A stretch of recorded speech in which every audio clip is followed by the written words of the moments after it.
Madalas po akong nagko-commute sa aking mga pinupuntahan. Madalas po ay motorcycle ang ibinubuk ko po, kaso may masama akong naging experience nitong nakaraan lang. Dinaan ako ng rider kung saan-saan at balak pala ako dakawan, kaya ang ginawa ko ay naglakas loob akong tumalon at tumakbo. Nagkaroon ako ng konting mga galos. Ano po ba dapat gawin sa mga ganong rider na kahit alam nila na may identity information provided sa app, nagagawa pa rin nila sa nagiging pasahero nila? And to answer that legal question, Ms. Annie, nandito po ang ating panauhing abogado. Walang iba po kundi si Attorney Alex Galit, who is a junior associate lawyer of the Abo Law Firm, our partner law firm.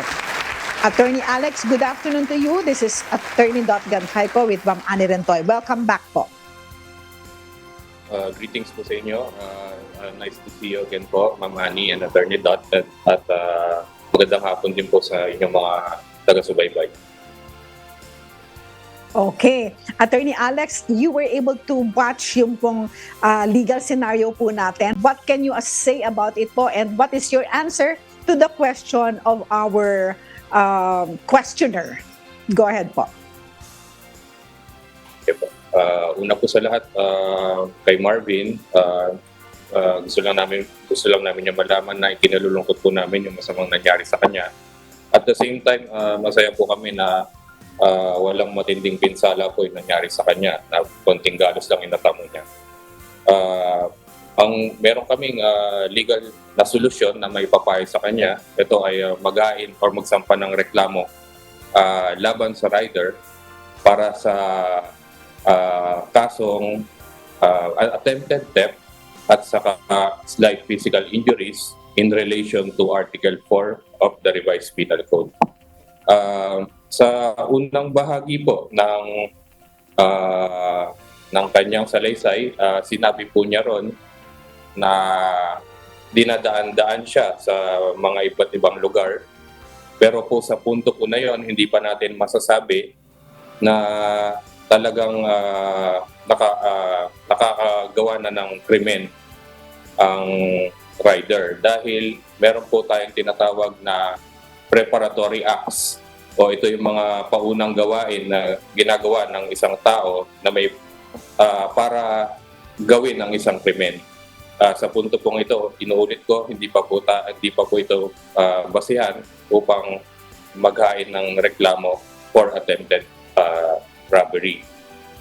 Pero doon sa ikalawang bahagi ng kanyang salaysay, na may balak siyang ginagawa sa akin or may balak siyang pagnakawan ako, dito na po pumapasok yung tinatawag na overt acts.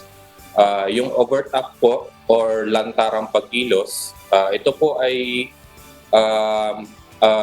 dito po sa overt acts, makikita po dito yung intention ng rider na gumawa ng krimen. At yung overt acts na ito, makikita po dun sa video na yung kanyang tangkang pag-agaw dun sa bag ng kanyang pasahero, si Marvin. So ito po ay overt acts at ng crime of theft.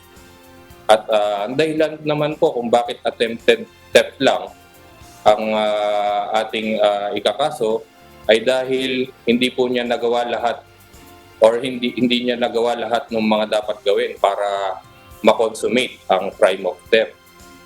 Isa po dito yung unlawful taking. Hindi po niya tuluyang naagaw or totally naagaw yung bag mula kay Marvin. Kaya po ito ay attempted theft lamang.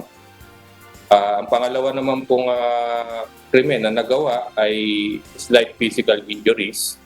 Ito po ay ang tawag sa krimen na nagawa kapag ang isang tao ay nanakit o nagdulot ng pananakit sa isang tao, ngunit ito po ay hindi nagdulot ng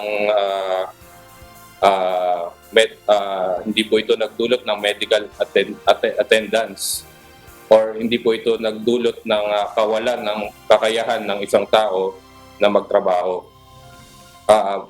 dito po sa video natin, parang makikita natin na parang kasalanan pa ni Marvin ang mga pinsalang natamo niya dahil siya naman yung tumalon. Pero mali po ito kasi sa ilalim po ng batas, ang isang tao na gumagawa ng isang krimen or felony na pinaparusahan sa revised penal code ay maaaring mapanagot sa kung ano man po yung kahihinatnan o idudulot ng pagsasagawa ng krimen na iyon.